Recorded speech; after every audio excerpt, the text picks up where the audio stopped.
Aloha and welcome to Piko podcast. I'm Kyle Galdera with Kamehameha Schools Communications.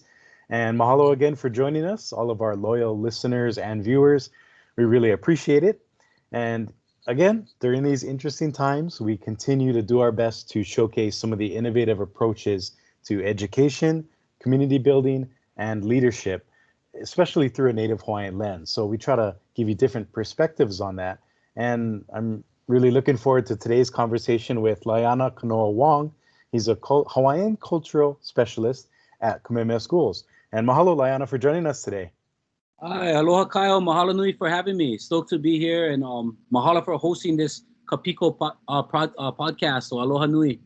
Yeah, we've been getting a lot of great responses, and I'm sure that's going to continue after today with a lot of your mana'o and ike that you'll bring to this episode.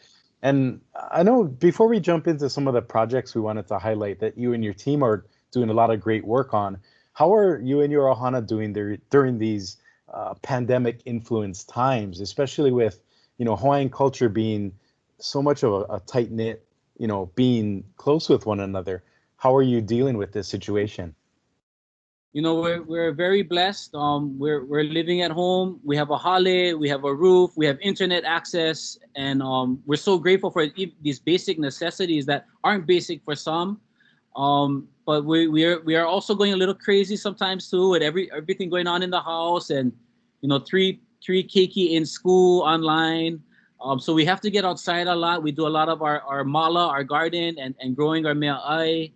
We've been surfing a lot just to kind of ease the stress of all the screen time.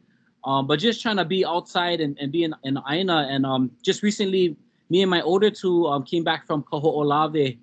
And we did a rain ceremony there. And much like you mentioned, it's such a interesting time during COVID. Even traveling to Maui, going through the quarantine process, and then going to island, everything is masks, safety protocols, washing hands.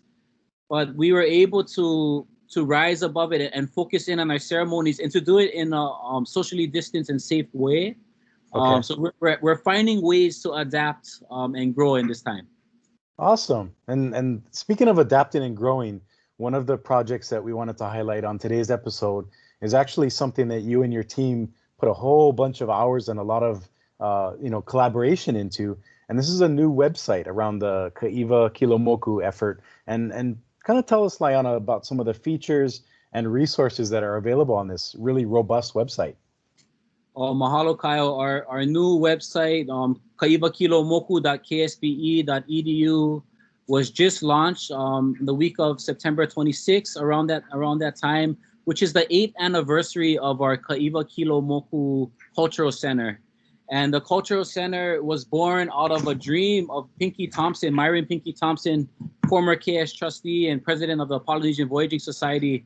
They were in Aotearoa, and they saw the Maori keiki in their marae with such pride and aloha for their culture and their language and their stories.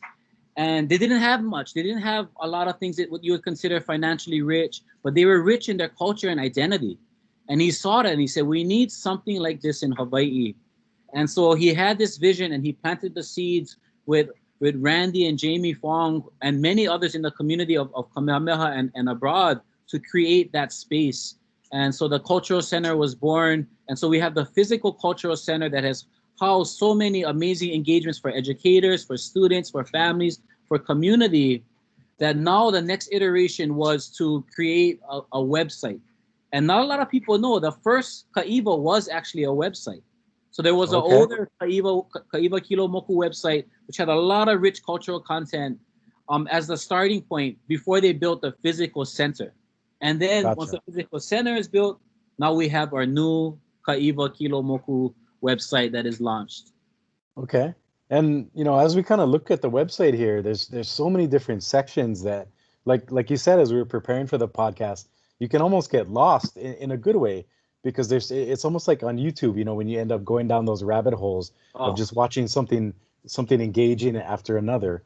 And what are maybe some of the features that you really are your favorites, or that you'd recommend to folks, especially during this pandemic, that can get people engaged while also being physically and socially distant?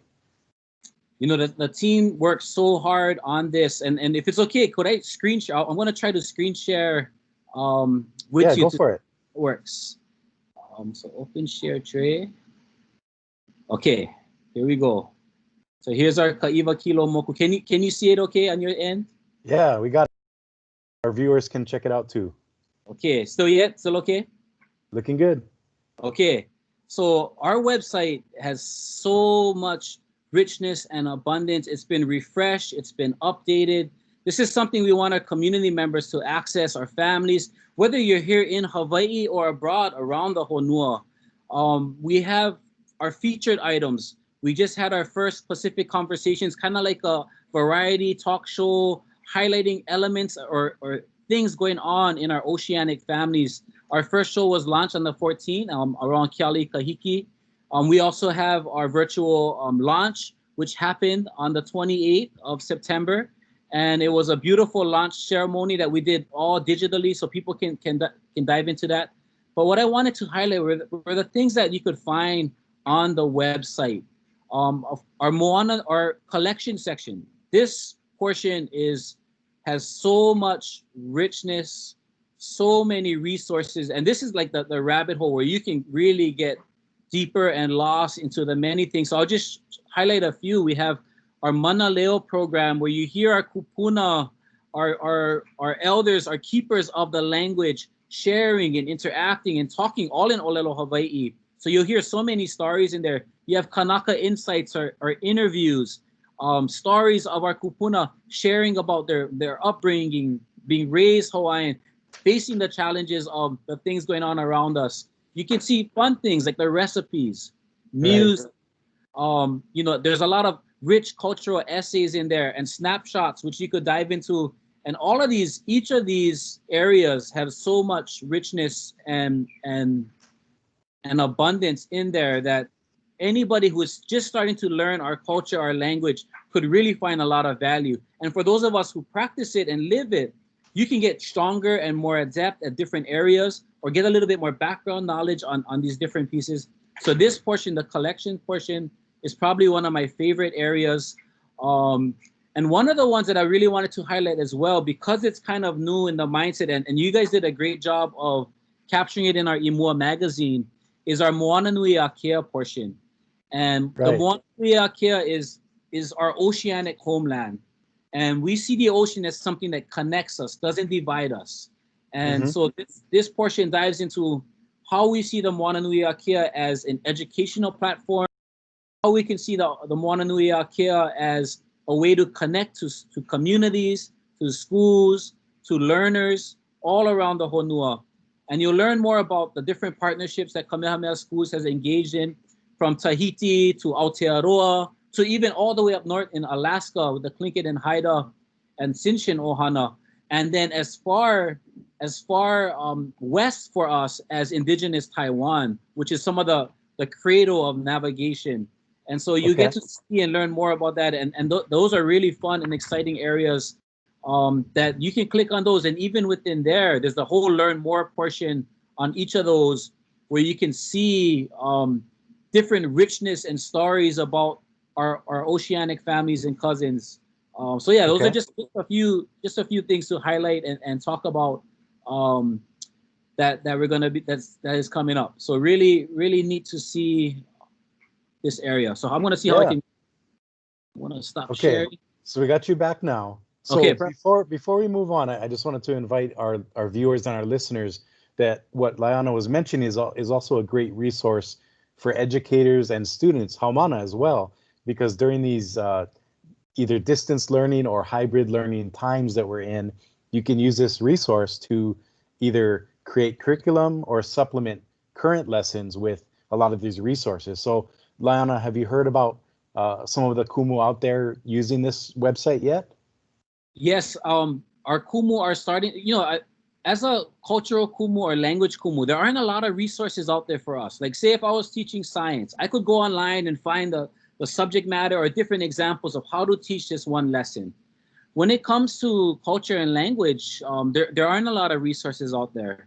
And we're trying to create more of those. And this website is a website that can support that type of learning. And even if you're a science teacher now, one of the exciting features are going to be more focused on Hawaiian culture explained through science. So Okay. a lot of our cultural practices are science. We just use oli and mele and actual hana to describe it and explain it, and mo'olelo.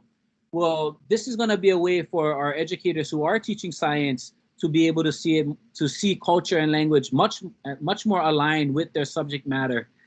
And so even if you're teaching history or place about Hawaii, this website has so much more. So yeah, mahalo for bringing up that point. Is we're living in a different time, and access to information like this is so critical.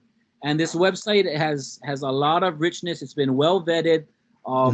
The writers and people who put in the essays and stories and did the interviews did such a tremendous job throughout. And I think your learner will find that when they dive in. Okay. And before we wrap up today, we had mentioned that this online platform is so powerful.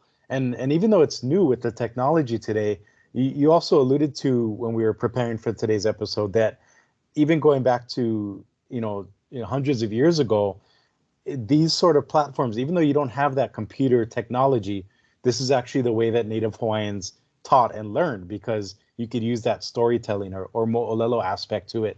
So how is it, or how much pride, I guess, do you and your team take in really being able to adapt, Native Hawaiian traditions into this new cutting edge setting? We're lucky. We're just adding on to the cordage, the braiding that our kupuna left was a long line of history and richness. There's so much to be proud of as a Kanaka Oiwi, and for any Native person around the world, and we're all Native to some place. There's so much to be proud of. And so if you look at our kupuna adapting to the new technologies, when literacy and writing came to Hawaii, our kupuna embraced that to the highest level. And I'm talking about our ali'i diving in and saying everybody in our kingdom will learn how to read and write. We have that famous statement by Kauikeoli, He'o puni palapala ko'u, minds is a nation of enlightenment and literacy and knowledge. And we become the most literate nation in the world in less than 20 years, while also publishing millions of pages of Hawaiian language newspapers, our stories, our history, places, names, even things going on around the world. And so this website is a continuation of that. We get to kind of add to a cordage like that our kupuna left, where we're bringing up the older stories, things going on today, things going on in our communities, things going on in our Pacific families community, our Moana Nui Akea. And this is a great way that now we can share this knowledge and culture wherever you may be sitting. If you have internet access, you now have access to the richness that our kupuna have left for us. And so we take a lot of pride in that. And it was Ka'iwa Kilo Moku's team, core team, and also members of our KS Ohana and extended Ohana within communications, within media. So many hands went into this and minds to really create this amazing platform that we hope that you, the community, can enjoy our Ohana, our viewers, for your keiki, for your students, whatever it may be, and even just for yourself, if you want to enrich yourself. There's so much in there. Okay. And I like how you use that cordage metaphor, because the website is also metaphorically compared to a sailing vessel. So you have that sailing tradition, and now the vessel is the website. So you can kind of take the adventure that way too. Oh, yeah. Even Nainoa mentioned that Nainoa Thompson, after he saw the special video, the launch video that he was a part of, he says he sees this website as the third Ba'a. And he's excited about the possibilities of sharing our culture, our stories, but even stories of our Ohanas that we're going to go visit. The Moana Nui Akea voyage coming up real soon is going to go all the way around the Pacific. And he sees this as an extension of that. This is going to be a way to share our music, our stories. New content will be constantly added to the website. And again, a focus on science and culture. We're going to be really see innovative things that our kupuna always knew, but now on a platform that our rest of our community can access. So awesome. So excited about it. Mahalo. It is a great metaphor. The third box. Perfect. So on that note, as we wrap up today on Piko Podcast, Lāiana, let us know how our viewers and listeners can find the website. What's the URL? It is kaiwakilomoku.ksbe.edu. Okay. And it's such a great website. And mahalo nui, Kyle, for having me and for highlighting the website. Mahalo for your great work with this awesome Kapiko podcast. And mahalo to all the viewers and ohana out there. We reach across and send our aloha to you from Kaiwa Kilomoku, from wherever you may be around the honua. Awesome. Well, mahalo for everything you and your team do. And as Lāiana mentioned, check out the website. And also, as I mentioned, check out the latest IMUA magazine, whether it's in print or online at ksve.edu/news. You can read it there. And also, to find episodes of the podcast, you can go there as well. And also download via Stitcher, Spotify, and iHeartRadio. So this has been a great episode. Mahalo for tuning in. For Lāiana, I'm Kyle. Take care and aloha.